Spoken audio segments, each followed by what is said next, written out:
আসসালামু আলাইকুম, welcome back to my channel. আজকে অনেক দিন পর চলে এসেছি পহেলা বৈশাখের ব্লগ নিয়ে।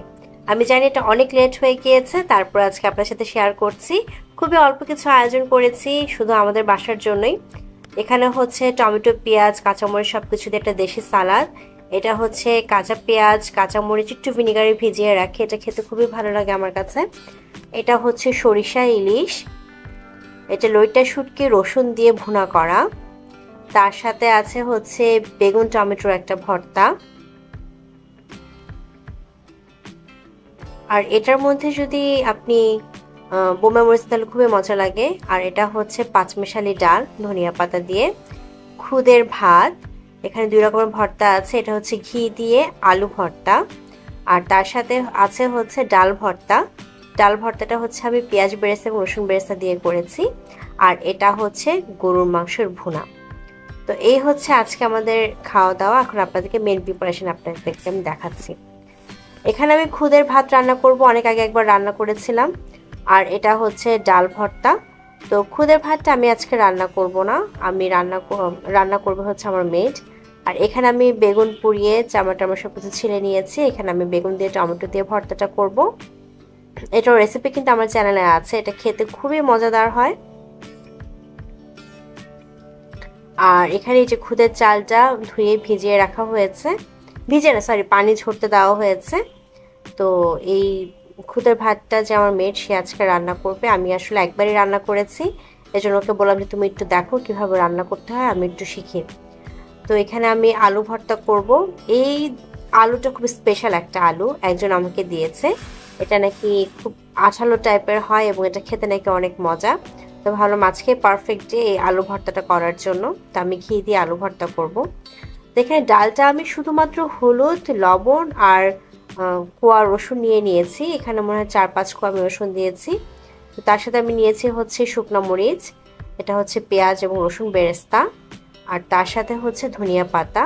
আর এই যে একটু চিটচিটে দেখতে পাচ্ছেন, এটা হচ্ছে সরিষার তেল। আমি সরিষার তেলটাও নিয়েছি, যে সব কিছু আমি মাখাবো। আর এখানে হচ্ছে পোড়া আলু না, আলু সিদ্ধ। আমি এখানে পেঁয়াজটা একটু সটে করে নিয়েছি যেন গন্ধ না হয়ে যায়, যেহেতু অনেক গরম পড়েছে। আর আছে শুকনা মরিচ আর হচ্ছে ধনিয়া পাতা।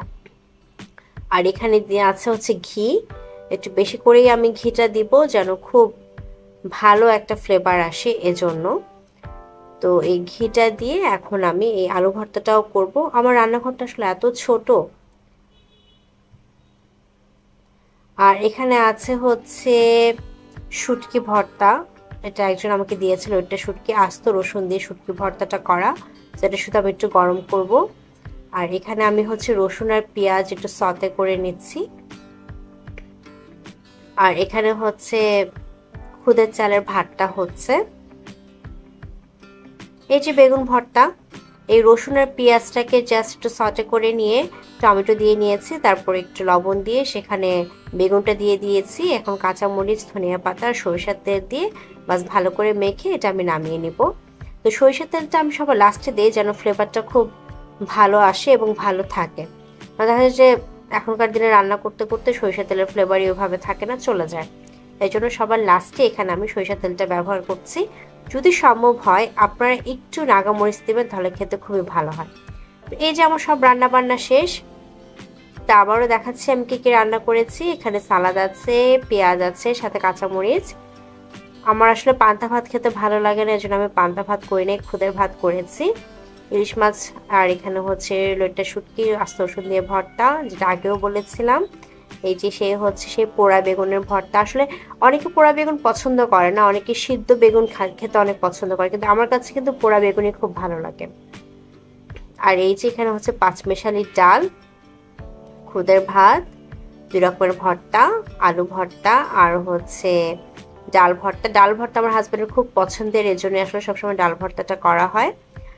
আর তার সাথে আছে হচ্ছে গরু মাংসের ভুনা। আমার ছোট একটা বাচ্চা আছে, ও তার এসব ভর্তা দিয়ে ভাত খেতে পারবে না, এই জন্যই মেনলি গরু মাংসটা রান্না করা। আজ তাহলে এই পর্যন্তই। সবাই ভালো থাকবেন, সুস্থ থাকবেন। আল্লাহ হাফেজ।